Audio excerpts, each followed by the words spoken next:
Seigneur Jésus, je te remercie pour ta présence parmi nous ce soir. Je te remercie d'avoir délivré quelqu'un ce soir. Je te remercie également pour la vie de ta fille, dans le cœur de qui tu as mis, de s'intéresser aux choses de l'Esprit, mon Dieu, mon roi, afin de sécuriser sa place auprès de toi. Je te dis merci au Seigneur Jésus de prendre le contrôle de mon âme et de mon esprit afin de pouvoir répondre à ta fille selon ta volonté et non selon mon raisonnement.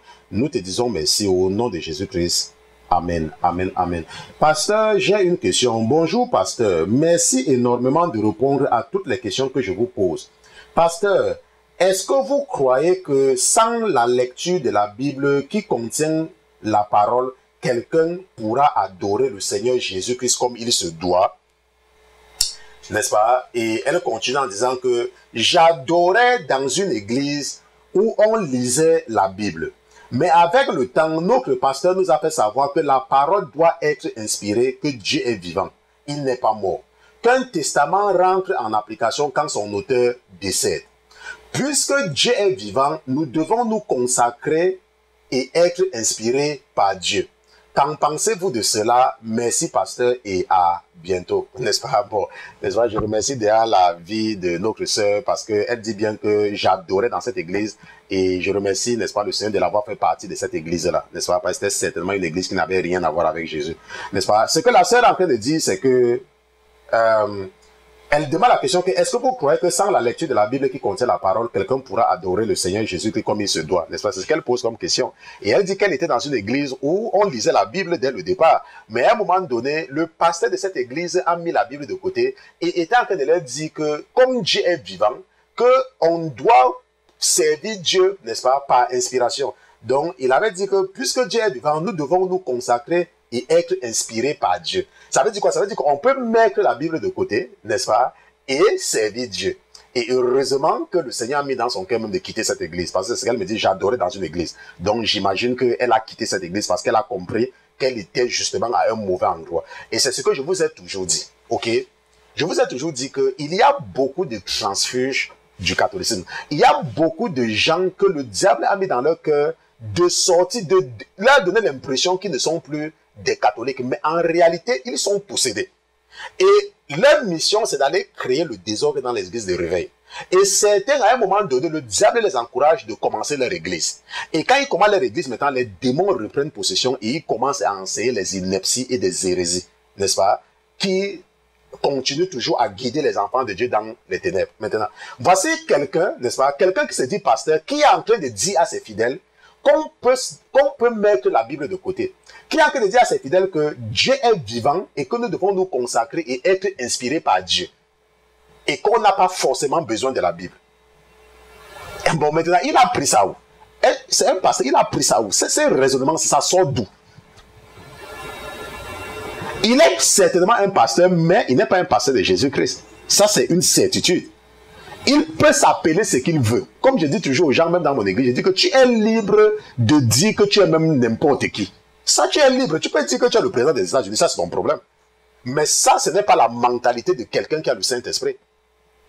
Parce que si nous partons dans Josué chapitre 1, verset 1 à 8, que j'ai même lu, n'est-ce pas, que j'ai dit même depuis hier, la Bible dit que Jésus avait dit à Josué, Josué, mon serviteur Moïse est mort. Mais si tu veux réussir et si tu veux prospérer, que ce livre de la loi ne s'éloigne pas de toi. Si tu veux réussir, et un pasteur qui dit que tu peux mettre le livre là de côté. Enfin, c'est un blagueur, quoi. Il blague certainement. Ok?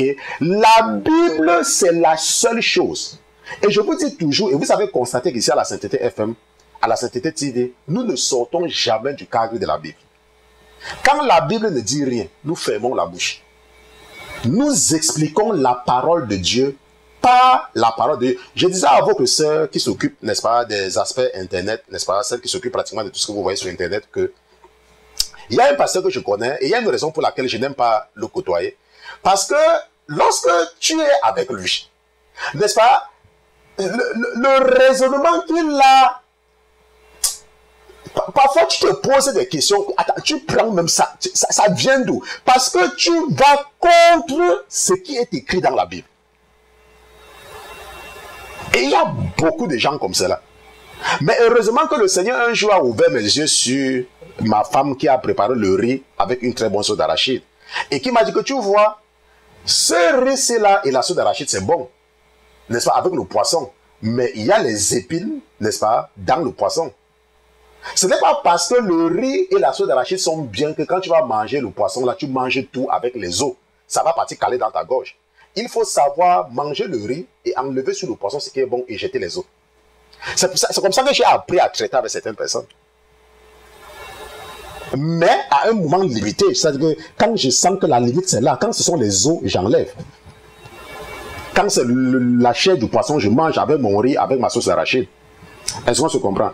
Mais quand la Bible nous dit que nous devons méditer, Dieu nous demande de méditer.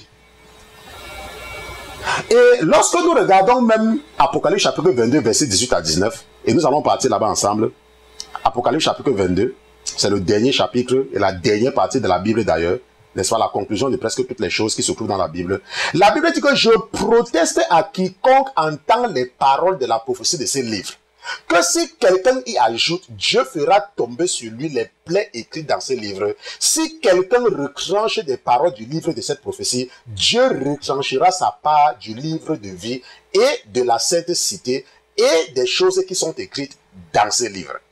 Ça veut dire en réalité quoi? Dieu a dit que si tu tentes de sortir de ce qui est dans la Bible, alors il faut oublier la sainte cité. Il faut oublier. Et que non seulement il faut oublier, mais qu'il va même te frapper de fléau. La Bible est la seule chose. Si quelqu'un te dit quelque chose, que ton esprit, peut-être par ignorant, tu n'es pas sûr c'est dans la Bible, demande-lui de te montrer là où ça se trouve dans la Bible. Il faut toujours demander à quelqu'un de te montrer là où ce qu'il dit là se trouve dans la Bible. Il y a un pasteur qui a enseigné à un moment donné que, n'est-ce pas, chaque fois quand tu parles n'importe quoi que tu dis, il y a un ange qui est tout le temps en train d'écrire tout ce que tu dis et tout, n'est-ce pas? Et au même moment encore, le même enseignement, ou bien peut-être que le même pasteur dit que chaque fois quand tu fais n'importe quoi, tout ce que tu fais, n'est-ce pas, est conservé, n'est-ce pas, en toi, n'est-ce pas? La question que le Seigneur m'a amené à me poser, lorsque tu es en train de me dire que toutes les informations, c'est vrai, je ne dis pas que ce n'est pas vrai, ok? Que toutes les informations, tout ce que tu fais est conservé quelque part dans ton cœur. Et que de la même façon, tu me dis que tout ce que tu fais, un ange est en train de créer. Moi, je vous ai dit que moi, il ne faut pas me voir parce que vous me voyez peut-être que je parle avec telle personne ou je ris avec telle personne. J'ai appris à retirer les os du poisson. Ce n'est pas parce que le poisson est bon que je vais manger le poisson avec les os. Là où ça va caler dans ma gorge, je jette. Moi, j'ai appris et je peux être avec toi, tu parles, je t'écoute, mais à chaque fois, tu dois pouvoir me prouver ce que tu dis, que c'est conforme à la parole de Dieu. Et peut-être pour conclure cette question de la sœur, ce qu'il faut comprendre, et ça c'est très important de comprendre, n'est-ce pas, et tu l'as bien demandé, que pasteur, est-ce que quelqu'un, n'est-ce pas, est-ce que quelqu'un peut adorer le Seigneur Jésus-Christ comme il se doit sans la lecture de la Bible? Non. Tu ne peux pas adorer Jésus comme il se doit sans la lecture de la Bible. La Bible, c'est ton canevas. La Bible, c'est ton manuel. La Bible, comme moi je l'appelle, c'est le code de procédure pénale du monde spirituel. Ça concerne toutes les lois du monde spirituel. Est-ce que tu me comprends? L'Ancien Testament, dans 1 Corinthiens chapitre 10, verset 11, la Bible dit que l'Ancien Testament a été écrit pourquoi? Or, toutes ces choses leur arrivaient pour servir d'exemple, pour nous servir d'exemple, et elles ont été écrites pour nous instruire, nous qui sommes parvenus au dernier temps. Donc, l'Ancien Testament est là pour nous montrer les erreurs des autres et nous aider à ne pas tomber dans les mêmes erreurs.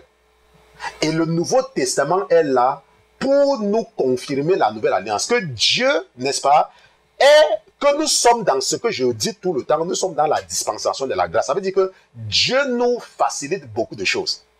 Et le Nouveau Testament nous aide également à marcher selon l'esprit et à éviter de marcher selon la chair ou selon la lettre, n'est-ce pas, comme nos pères, ceux de l'Ancien Testament, ont marché, n'est-ce pas, dans les temps anciens.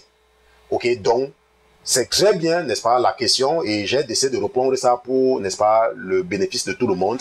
N'est-ce pas, la sœur a posé la question, est-ce qu'on peut servir Jésus comme il se doit en sortant de la Bible? Non. La Bible, c'est la seule et seule chose qu'un enfant de Dieu doit utiliser. Si tu connais quelqu'un qui utilise son raisonnement pour te parler de Dieu, s'il te plaît, cherche tes chaussures, porte les tennis, n'est-ce pas, que tu viens d'acheter et fuis très loin de cette personne. C'était Pasteur, j'ai une question.